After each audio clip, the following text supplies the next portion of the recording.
Hey everyone, it's Jason and welcome to another Marvel United unboxing. This is for the Civil War. Team Iron Man versus Team Captain America. This is a retail box set, so you should be able to pick this up in stores or gaming stores without hopefully too much trouble. But my version does have two exclusive Kickstarter characters in it, so we'll make sure we mention that in there. This will actually be a two-parter video. I'm going to just say that right off the bat. Part 1, we're going to go over the special PvP game modes in here, and then video 2, we'll go over the heroes. So if you're not really as concerned about the how the game is played or the special modes in here, or if you just really want to look at the heroes that you can look for, head over to video 2. I will link it in the description. So this comes with two special modes of the game we get to play. That lets you play as just heroes against other heroes. So it removes villains from the equation altogether. And you play as teams of either 2 versus 2 or 3 versus 3. Big question will be, well, can I add it up? Can I do 4 versus 4? Or can I have more teams? Can I play 4-player teams or anything like that? The game is designed, again, to be a 2v2 or 3v3 game. With Team A and Team B, or Team 1, Team 2, red versus blue. So if you want to play, again, you can have 4 players. You could have Team Red has 2 players and Team B has 2 players, each controlling different characters. Or you could even have up to 6 people playing in a 3 versus 3 game, with each person playing as a different member of Team Red or Team Blue. But you're not going to have... there's nothing built into the game to add it in, so you have Team A, Team 1, 2, 3, and 4 example. Alright, so there's 2 different modes. The first mode is going to be Clash of Heroes. We're going to have this big giant dashboard. We're going to go over these rules a little bit more in depth. But Clash of Heroes is kind of your standard Hero Team A runs into Hero Team B, and they start fighting before they realize, hey, maybe we shouldn't be fighting each other. So it's more of a relaxed version of the game for fighting against each other. Casual, I guess, would be the more other term for it. So yeah, you're just competing in these different things. You do the exact same thing. You're basically racing for points on this board to see who can get the most points. There are events that pop up that affect things. You have a red side and a blue side. So it's really neat that way. The other side is the actual Civil War registration class. This is asymmetrical. So what this means is that blue team is trying to do something. They have certain objectives that only they are trying to do. And the red team has certain objectives that they're trying to do. So they are competing against each other, but they're not trying to do the exact same things. Blue team is trying to complete 5 missions, whereas red team is just more or less trying to prevent them from doing those missions. And that's what it is. So yeah, it's a really neat alternate mode to play the game. So we do have 6 brand new locations in here as well. We'll go over those in part 2, with all the rest of the characters and everything. And we have 4 new heroes in each box. So right here, so Captain America's team, we have, of course, a new Captain America. We have Monica Rambeau as Photon. We have Kate Bishop, Hawkeye, and we have Bill, and I can't name his last name,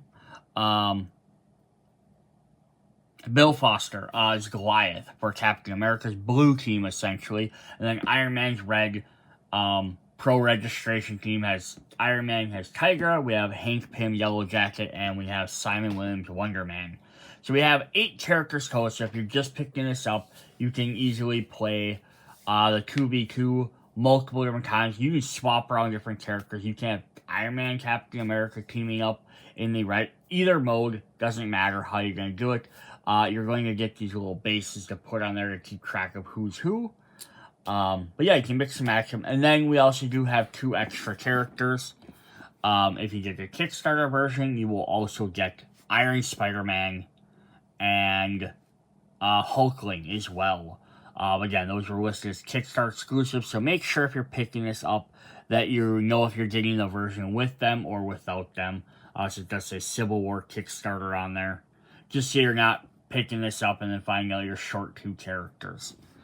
So yeah, pretty cool. Alright, so we're going to go ahead and hop into how this game is played. So, alright, we have our big board here. And this is how we're going to look at the Clash of Heroes mode first. This is basically how the game will be set up. Each player showing here they have 3 versus 3 in this mode. Each team will pick their particular sets of characters, put their bases on them. Yeah, there are 6 locations. Now, what's nice is you can use almost every single location from all 3 seasons. This does come with 6, so you have enough to play it right out of the box. You have the base game. Obviously, to play the game, you can use those, mix and match them. You have anything from Season 1 or 2 or other stuff from Season 3. You can mix and match them as well. There are a few exclusions, basically just because of how they work or things they do that don't work. One thing that I find is also really fun about this mode is the locations aren't threat cards, so you're going to get to use the end of turn abilities a lot more often because they're always revealed. So I think in both of these modes use that. So that's actually a really cool thing. So if you find some that like, oh, I really like them, I never get to use them or rarely often because by the time they appear, I don't have time to necessarily spend a turn waiting for it. That's kind of cool as well. So what you're going to do is also set up in this mode is, you're going to set your little tracking cubes off to the side. They're just going to kind of sit up here on 0, and then you'll slowly move across as you earn points. You will have 2 special decks of cards. We will have the Clash of Hero event cards and population cards. Population cards are going to basically replace the villain cards or allow you to add more thugs and civilians to the board, where usually the villain master plan card did that. That's what population cards would do, so you can keep on rescuing and defeating people. Event cards are going to add special effects that are going to happen throughout the game. To kind of simulate some of the stuff that happens in superhero battles. The other new thing in there we're going to get are shield tokens and team tokens. So we have like the B for blue team, and we have the shield tokens. The danger tokens are not used in this mode. On the other side, we have the red, which are the anti-shield or the red tokens. So each player gets a shield token. Each individual character, not just each player A, player B, but each individual character in case someone's playing, hand playing each character. You can also use equipment in the game. Lots of the characters come with equipment, and you have the generic equipment from the base set if you'd like to use that. You also then put on the locations instead of the threat tokens. You will put your little red or blue icon depending on which side they are. So like the blue team starts with theirs, and they put theirs in the adjacent queue. Red, and they put theirs in the adjacent queue. And what this means is you control that location. So only your team that controls the location can use that end of turn effect. That's basically how we start the game. And then we are actually shuffling up the event deck and the population deck. I think you, or the event deck. Yeah, shuffle the event deck face down with each player. Move 1 card from the game, keeping it face down. So that way nobody knows exactly which ones are in there or can't predict as much which cards are coming out. Other than that, the game is basically set up like normal. There are a couple of special terminologies. Heroes belonging to your team are considered heroes for your game effects. Heroes belonging to the opposing team are considered enemies to all game effects. This means a hero can use attack action to deal damage to a hero belonging to the opposing heroes, causing them to discard a card. So if it says deal damage to an enemy, it's anyone that's not on your team. Pretty straightforward there. Terms such as villain and henchman are considered to be enemies. And in a turn which an enemy is active, active hero is considered to be a villain for all your game effects. In the storyline, heroes take their turns on standard game turn. However, each team has their own independent storyline. Start the opposite side of the playboard. So when taking turns, heroes only benefit from theirs. So if I'm playing a Captain America card, and then my blue team's next turn, Spectrum plays a card, she benefits from Captain America's. But the turn would actually go more like this. It's going to go, for example, it's going to be Iron Man plays a card, then Captain America. And then now when Tigra plays a card, she benefits from Iron Man's card. And then when turn 4 comes around, Spectrum benefits from Captain America's cards. So you only benefit from your team's cards, not the other players. So you play 2 separate things. And then this goes into how the rounds are actually played. So there's one thing that's a little wonky about it. It was, in my opinion, just kind of odd. I think it adds a little extra thing. I kind of did, but it also adds a little extra remembering in there. Once the active player for the first turn starts, team proceeds until each player has played 2 cards. After the 4 hero turns, 2 from each deck, top of the event card. So it goes 1, 2, 3, 4, playing event card. 1, 2, 3, 4, playing event card. So basically, the event cards are kind of like villain master plan cards. And the player checks initiative. This is where it gets a little tricky. So after you play the event card, the heroes check initiative. The hero that is trailing behind in points starts the new round with their falling hero in the turn sequence. In the case of a tie, the trailing hero is behind. So what this means is, if I am playing... Example, if I am playing red and blue there, if blue player went first, and at the end of all 4 actions, they would have, actually, so let's switch it this way, look at red. So Iron Man went for the red team, then Captain America, then Tigra, then Photon, then they played the event card. So in this scenario, blue player is behind, so they will play the next card.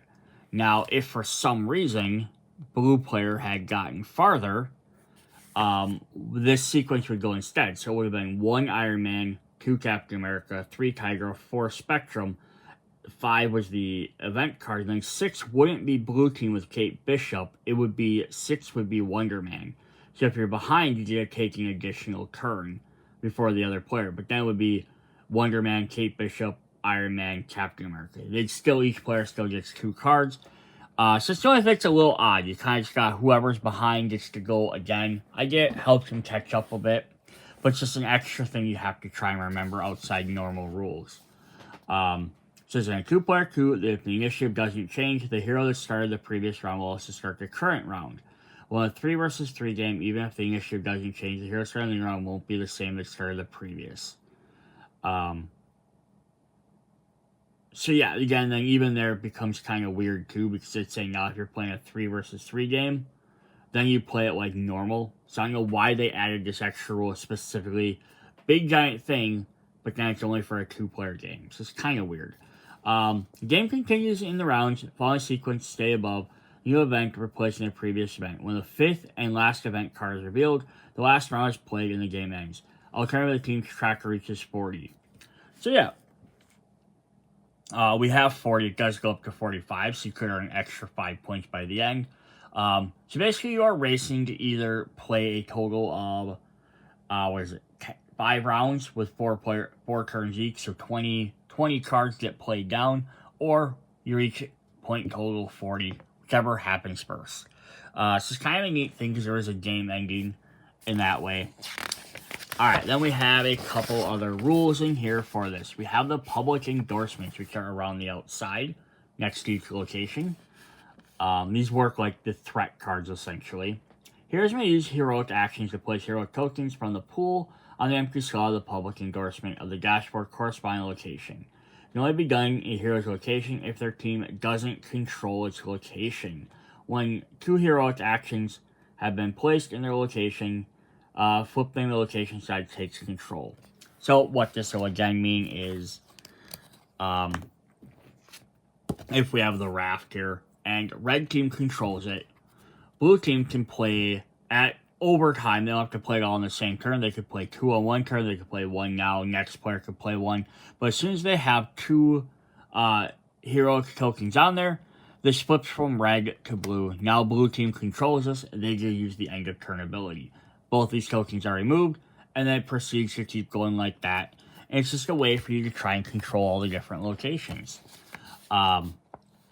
So population cards. After each hero turn, check to see if any green spaces on the score tracker were reached or surpassed the first time. If so, draw and resolve 1 population card at the indicated number of thug civilians located. So yeah, just every time we pass one of those, we draw a new card. I don't think we draw one otherwise. Yeah, so they're not gonna new things aren't gonna pop up all the time. Just every couple of times. You have 1, 2, 3, 4, 5, 6, 7, 8 of them. So we're not gonna probably get through all of them necessarily in your deck. How do you win the game? By scoring. On their turn, heroes can advance their team's tracker by rescuing civilians, defeating thugs, tailing enemies, taking control of locations. Each time this happens, the tracker advances. If a civilian is rescued, advance it by 1. A thug is defeated, advance it by 1. If a hero is KO'd, advance 5 spaces of that team. And a location's controller split advance by 1. So yeah, defeating thugs, rescuing civilians, or doing the public endorsement, trying to take control of everything, will get you more victory points. And then, or KOing a guy is helpful too. Unlike fighting a villain, you don't have to wait until after so many cards are played, you can start attacking them immediately. At the end of the game, the winner whose tracker is ahead scores the most points. If there's a tie, the team that controls the most location is the winner. In case of the further tie, the team whose tracker is below the other wins. Balancing the game. In the case of a team composed of more experienced players, the balanced game by allowing the opposing team to keep their double wilds. Normally, you have to remove them. You could opt to keep them. Alright,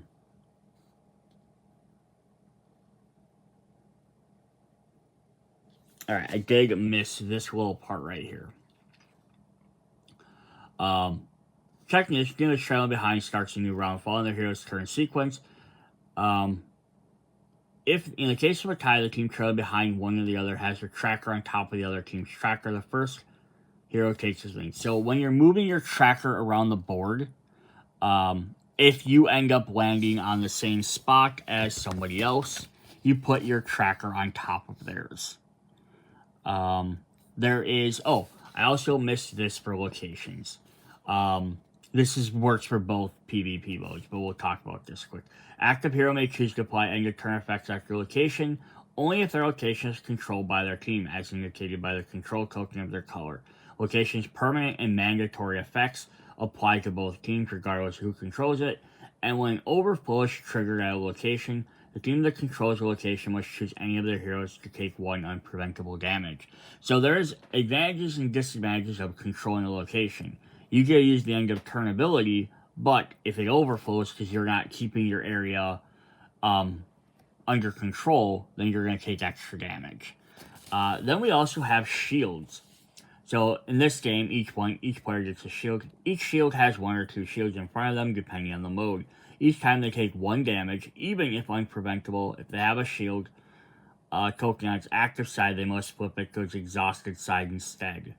If they're considered to have taken damage for any other game effects, so it says if you take damage, do this, you still get to apply those. Note, this only applies to taking damage. If the effect explicitly makes the hero discard a card, they cannot choose to discard a shield instead. When a hero recovers from being killed, they flip the shield tokens back to their active side. So this is a way to give everyone kind of like an additional, just, I get 1 extra preventable damage early on. So that is the Civil War thing. So on here we just have the little extra rules on there. It says end of each turn. Draw 1 population card for each one of those resources passed. It's possible that you might actually get multiple done in a turn. And then overflow team that controls it takes 1 unpreventable damage. So very cool. So let's look at some of the actual cards from this mode. Let's look at them population cards really quick. Kind of whip through them since they're pretty self-explanatory. So they're going to show the red and blue arrows on there. So they're going to correspond to these red and blue arrows. So whichever direction you're facing. So that'll say which location they drop you, thugs, and civilians in. We got what? Wait, how many of these do we have? We have 12 of these. And there was what? 1, 2, 3, 4, 5, 6, 7. 1, 2, 3, 4, 5, 6, 7. So you get 7 of the 12 each game, so that's potentially. So we have one that looks like that. I'm just going to kind of fly through these a little bit quick just because they don't have any extra text on them. Just showing where each one kind of drops. We have some that are just a little slightly different. Yeah, this is a kind of a neat way to like add add thugs as civilians into the game.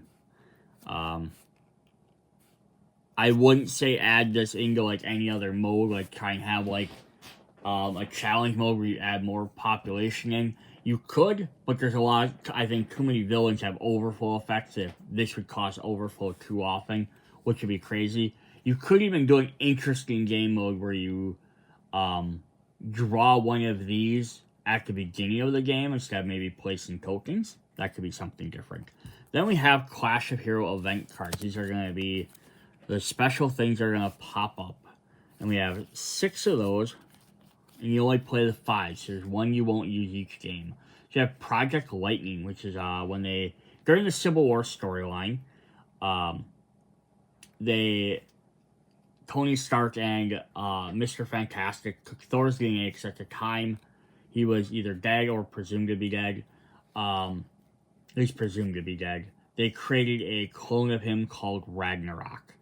So this is Project Lightning. The team that controls the most locations may give one wild token from the pool to one of their heroes. Henchmen on the loose. Until the next event, each henchman requires 2 damage to be defeated. Under the Eye. Until the next event, heroes and locations controlled by their team ignore the first damage they would take during the villain's turn. Superhuman Bang. Until the next event, special effects on all hero cards are treated as blank. Influence public opinion. Until the next event, if a hero places one hero token on public endorsement, they may place an extra one there. And Pushback. If a team is trailing by 1 or more spaces, they may take 1 wild token from the pool into one of their heroes. So that's pretty cool. So that is the Clash mode. We'll also get the turn sequence card, just as a reminder. After 4 heroes have gone, play an event card, check for initiative. On the opposite side, just reminders how the rewards work. I really like when they do little informational cards like this, are very helpful. So that is the simpler one that can be very easily added in another game. The other mode is Civil War, which is going to be a little bit more involved because it is asymmetrical. Again, that means one team does one thing, one does the other. So yeah, let's go ahead and hop into that. Alright, so for the Civil War, if you are not familiar with the storyline, just a quick summary of it, is the New Warriors were fighting the villain Nitro. He ended up blowing up the town of Stamford, Connecticut, killed a ton of people, including 660 children. So basically the government and S.H.I.E.L.D. and everyone was like, superheroes need to be trained better. These kids were unrelenting, or not, they didn't know what they were doing. It's their fault this happened, not blaming the villain. And so Iron Man took the side, and if you watch the movie, you kind of have an idea of this. They did this in the cinematic universe where Wanda accidentally destroyed people who killed T'Challa's dad, Black Panther's dad. She didn't kill him. She destroyed a building or whatever. Killed some people, yeah. It wasn't her fault. Things happen, but basically saying she was inexperienced. The same idea was here. Superhuman Registration Act occurred. Iron Man took one side, basically saying, yes, all superheroes need to be watched under the government, be trained under the government. They basically essentially need to become like police.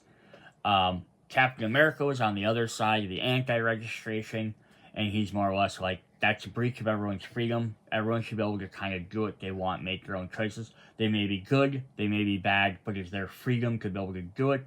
They shouldn't be under the foothills of the government. That's more or less the basic breakdown. So in the Civil War storyline, they fought back and forth, trying to figure out who did this, where Iron Man's team was just trying to capture all the heroes that didn't want to register. And that's what you play if you're playing the red team. You're trying to capture and stop the blue team. Blue team, on the other hand, was trying to perform secret missions as the Secret Avengers to do other stuff to undermine that and, and maybe have to rescue their fallen comrades. And actually, you're trying to complete special missions. Alright, so for registration class, we have A couple of different setup rules which are very different. So one team, one of the teams randomly declares a number. So this is how the interesting setup in here is. What you're going to do is one team randomly chosen declares the number of hero cards in their storyline, which they bet they can complete 5 missions while playing as the blue team.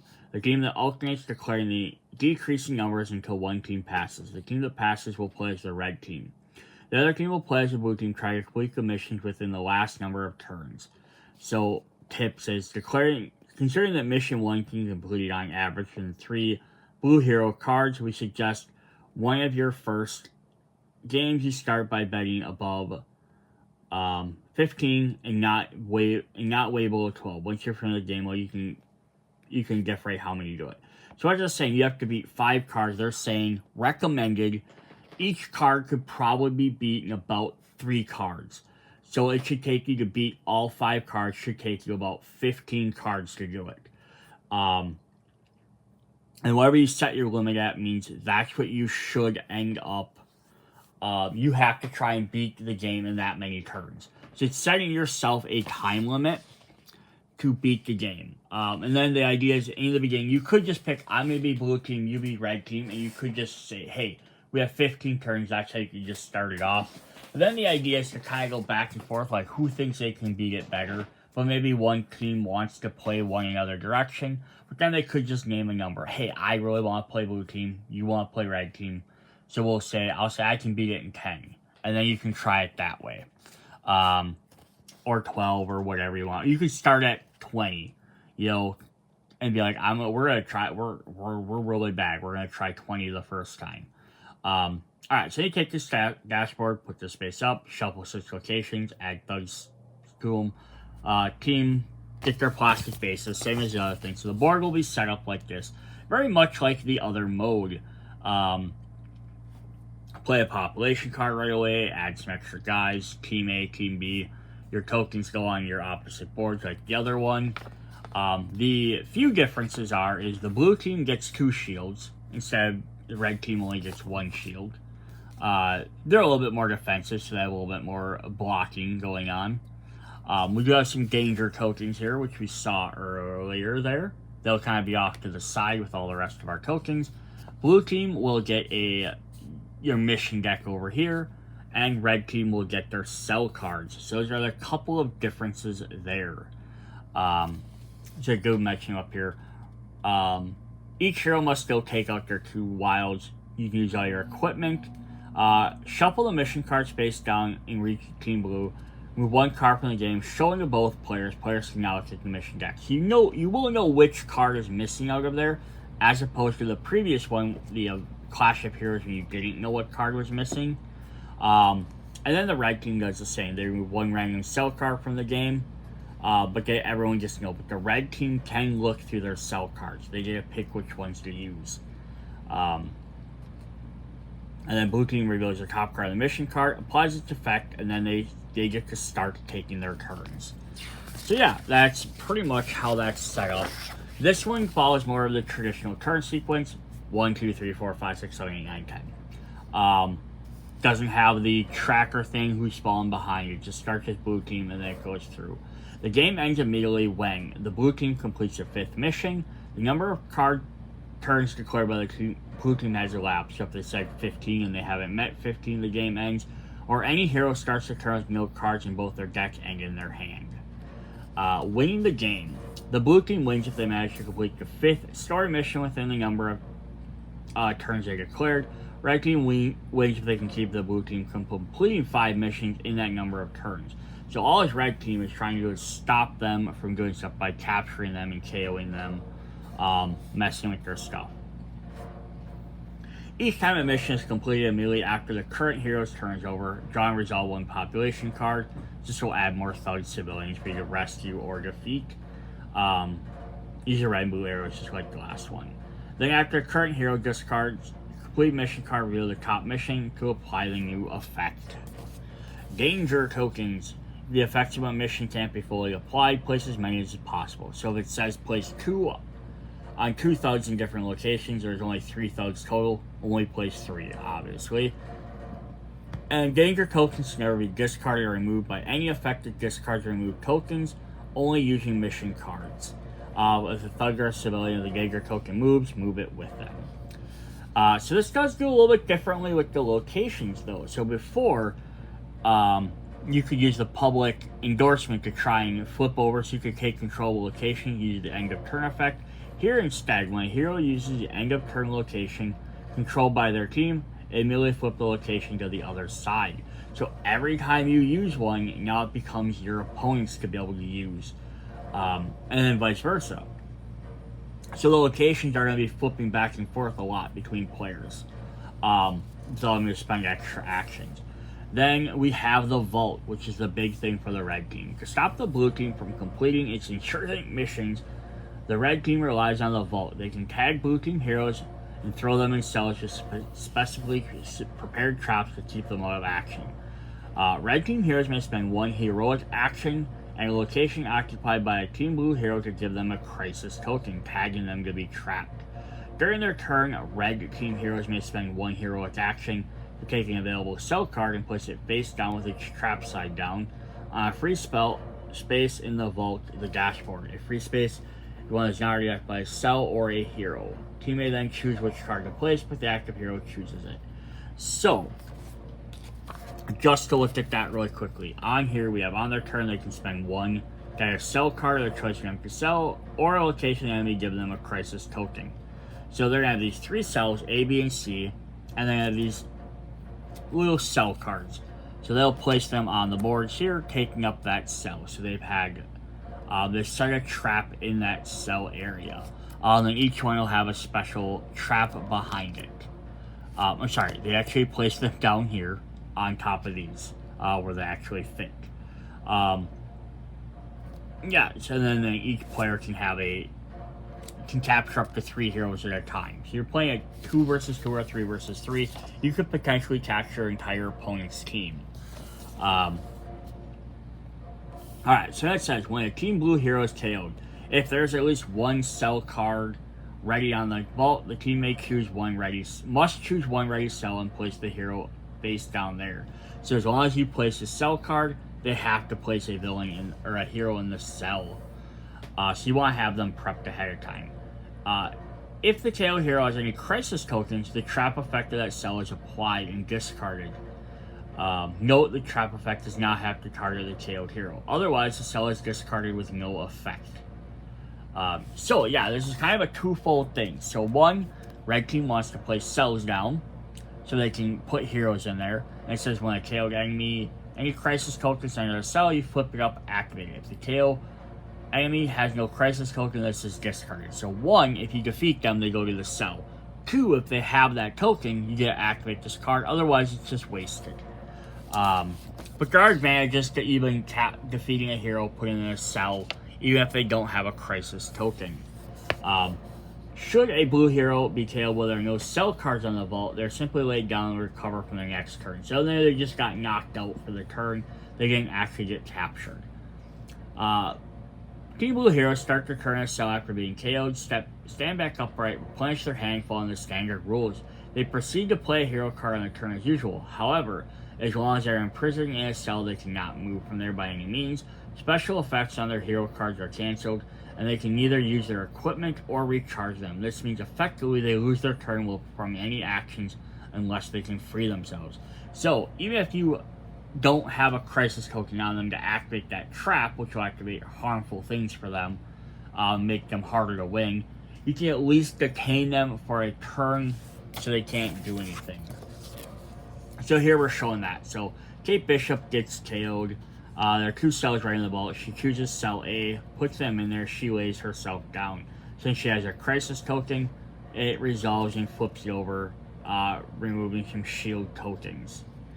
So as long as you're no longer KO'd, a team blue hero imprisoned in a cell may be freed. To do so, either themselves or a teammate must either spend 2 move or 2 heroic or 2 attack actions during their own turn. If they do, the escaping hero chooses one of the 2 locations highlighted on their cell to be placed in. Then if the hero free themselves, they may perform the rest of their turn using any remaining effects. When a red team hero is KO'd, the blue team immediately distributes among their heroes any 2 of the tokens, so they can always use as actions to free someone. Yeah, so if like you're in cell A and you recovered, you go to one of those 2 spots there or there. And then yeah, blue team definitely wants to keep KOing red because they gain extra tokens. Plus, if they're KO'd for a turn, that means they don't have to worry about being attacked as well. And that's basically how that's played. Goes back and forth. We'll look at the cell cards, we'll look at the blue team mission cards in just a moment. The last thing I do want to mention is you have tournament setup and rules. So when playing a competitive tournament environment, the following changes are applied to registration clash mode. The 2 teams face each other back-to-back over 2 games using the same heroes, same location setups, and 5 cell cards and 5 missions.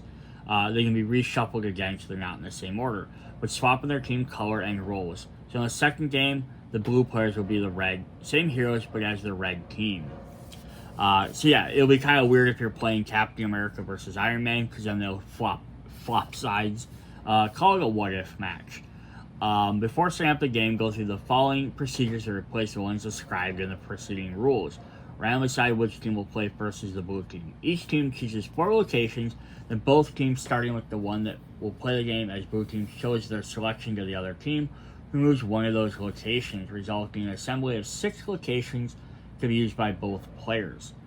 You might have 2 copies of the same location. So that's kind of cool, right? Then teams that play first is Team Blue declare one of their heroes. Now this is for selecting who you play as. So first determine who's blue player, who's red player. Pick your locations, then each player is going to pick all their heroes. Now, if you are playing, like you're going to a game store and you're playing this way, obviously you have to bring your own stuff with you, so that might have a little bit different rules. But if you're playing at home and you're playing like a tournament with your friends or your family, or you have your own game set up that way, you're going to use your entire selection of characters. This might just be something to keep in mind. So it says, rule, if you go to like a card store or a game store to play, just make sure you find out what the rules are for what you need to have. So it says, team that will play first declares their first hero. So they pick out of all the characters who they want to play as. Then the team that will play as red declares 2 of theirs, so they get pick their 2. Then team blue declares theirs, so each player has 2 characters each. If it's a 3x3, then team blue gets 2 in a row, followed by red's last. Well, both teams use copies of the same hero. The same team cannot have 2 identical heroes, so variants like Wolverine and Old Man Logan are allowed. Important team cards are not allowed in tournaments. So, this is kind of cool. So it's like, basically you want to bring all of your characters with you, but you might want, if you're playing even a 2 versus 2 or a 3 versus 3 match, you might not want to only bring 4 or 6 characters. You might want to bring 10, 12 characters with you, just because you might see what your opponent has and might want to change up your strategy. So there is that. A couple minor rules for that. When each game ends, the blue team counts the number of their hero turns they took to complete mission 5. So instead of saying I can beat it in 15, first team goes until they can complete all 5 missions. If it takes them 10 turns, great. Takes them 20 turns, okay. Then Team Red counts the number of cell cards they discarded, so they have to place cells, capture guys, and put them. It doesn't matter if the trap's activated or not, as long as they imprison an enemy. During the second game, if Team Blue fails to complete the 5 missions within the number of turns the opponent took the previous game, the game ends. So, when first game, Blue team beats it in 15 missions. Now when you play a second game, the red team, who is now blue, has to beat it in 15. So instead of declaring at the beginning, it's just kind of competing that way. And you can do this in casual mode as well. If you don't want to have to declare that number, just play each game back to back. After both games, the winning team is the one that managed to complete the 5 missions with the lowest number of turns. In case of a tie, either both have completed or neither has completed. The winning team is the one that discarded the most cell cards. If the tie persists, the team that played the red team second is the winner. Cool. There are some optional modes for PvP for both modes. We'll look at that in a sec. Let's look at the Civil War stuff a little bit more. So on the blue side, we also have, on their turn, may spend 2 of either ones to free themselves or a non-killed hero from a cell. So very cool there. Let's look at what their mission cards are.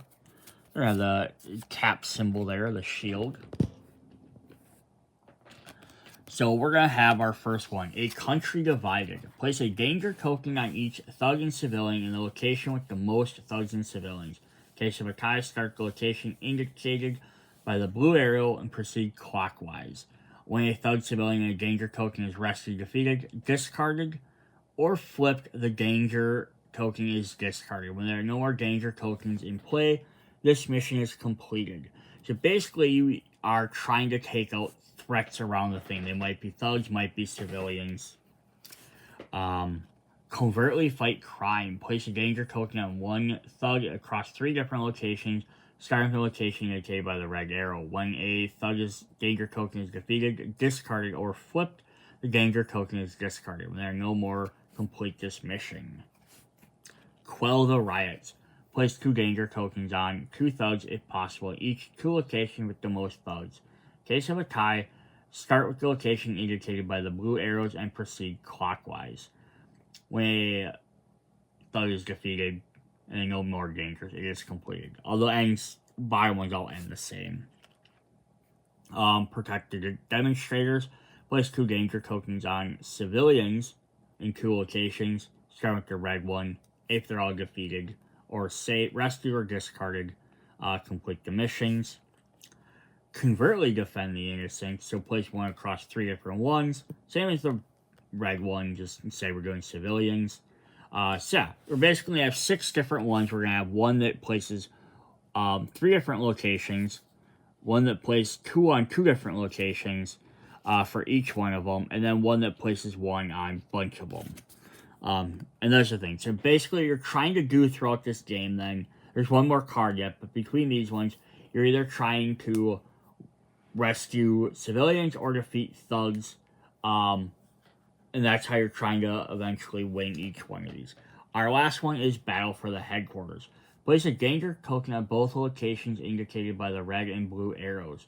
Team Blue heroes may spend 1 heroic in the location indicated by the blue, and 1 attack in the location spending by the red to discard a danger token there. So this is a little bit easier, because you have to move to the area and then you have to just spend 1 to do it. Yeah, so that's kind of neat.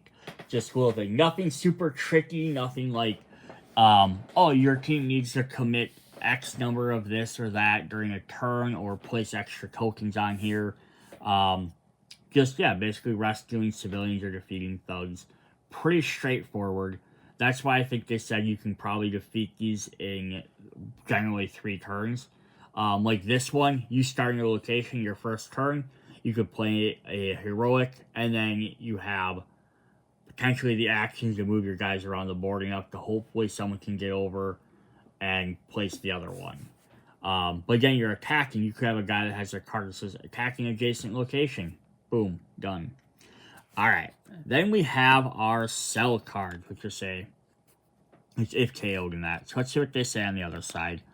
Tranquilizer Trap. The red team can use a crisis token to cancel 1 symbol at the bottom of any hero card in the storyline belonging to the blue team, even if that hero is KO'd, then discard this card.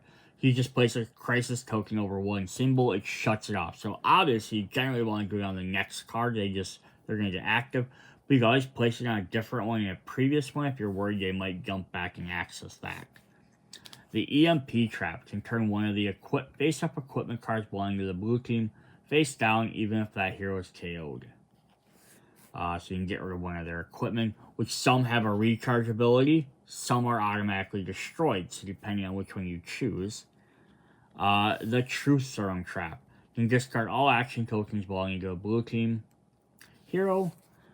The Shield Breaker Trap can remove 1 shield token from the game, so it makes that guy a little bit easier to take out. The Psionic Trap. Red team can place a crisis token on a card with a special effect belonging to them. That special effect is permanently cancelled. Healing effects, stuff like that would be cool. And then Shock Trap. Red team can attach a stun token to the blue team hero. And a stun token just means they don't get to use any of their special effects. Cool. Alright, so then we want to come back in here. We'll look at additional Additional rules for both modes. An effect refers to the keywords as the following applies complete. Threats. An effect refers to adding an action token to a threat, and now refers to adding an heroic action to a public endorsement space instead. If referring to clearing a threat, it now refers to flipping a location control token to your side. If it refers to swapping threats, it now refers to swapping location control tokens. That one's actually kind of interesting, the swapping ones, because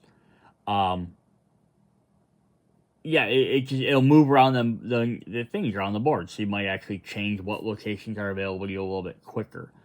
Delay the next villain turn. During the next enemy turn, the hero won't benefit from one symbol of their choice at the bottom of the previous hero card. If it only has one, they don't get access to it. Accelerate the next villain turn. During the next enemy phase, that hero may use one symbol of their choice at the bottom of the previous hero card in their storyline twice. If they have none in their cards, they play a card that doesn't have any symbols, they don't get any extra symbols. Play a master plan card face down with no effect. During the next enemy phase, the hero won't benefit from any symbols on the previous card in their storyline. Bam. Consider Bam as an attack symbol, both at the bottom of the special effect card used in the enemy of their storyline. And then master plan card and deck refers to one of the enemy hero cards or decks. The active hero can choose which enemy to target. If it refers to thugs or civilians added by master plan, refers to the population card instead.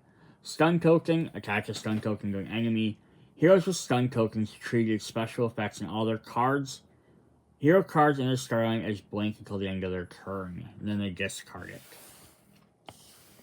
Health. Effects refer to the villain or henchman's health, refer to the number of hero cards in an enemy's hand. Special case for Squirrel Girl. Defeat a villain or henchman refers to an enemy being KO'd.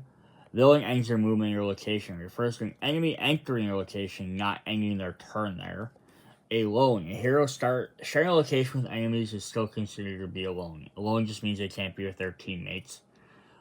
Ignore text that removes heroes, villain, or henchmen from the board or that makes them skip their turns. Ignore any text to refer to missions other than the components that are not using or other components not using PvP mode. So yeah, if you have something that says, like you're playing Hope Summers and she has rescue her, it's not going to be valid. It just doesn't work because that's not part of the thing of the game. We don't have those. Banned locations, I'm not going to go through all these, but these are ones that are just banned because they have certain effects that they do, or they might not work or wreck the way the game modes. And then compatibility, both PvP modes are not compatible with any other mode, and companion cards cannot be used in either PvP modes. You can't add decks for companions. Other modes, you can't use them with campaign modes in here, except with the exception of if you are playing a campaign mode that says you play one mode as this PvP mode. That's a different thing altogether. But you can't just add it as any other random mode. Additionally, like you can't use you're not going to add in the other challenges like complications from Annihilation or Traitor mode from Tales of Asgard, because you're not doing that. There's no villains in the mode for a guy to turn into a villain, or super villain mode in this. Can't combine it with like Sinister Six. Now, to ultimately say, can you or can you not combine anything together? There are no rules for it. So ultimately, if you want to try and homebrew your own way to do any of that stuff, 100% go ahead. Do it, share it on Board Game Geek. Or hit me up in the comments. I'd love to hear about some of that stuff, but it's not meant for it. Alright, that's what we have for Civil War Part 1. Very lengthy video, I know, but there are two very in-depth modes to this game. So if you are looking for some really cool PvP modes to play, this is a really cool set to pick up for that. Come back for video Part 2, where we will go over all 10 brand new characters. Or at least kind of all brand new characters. A few of them have had alternate versions already. Alright, see you guys then. Hit me up in the comments. Bye.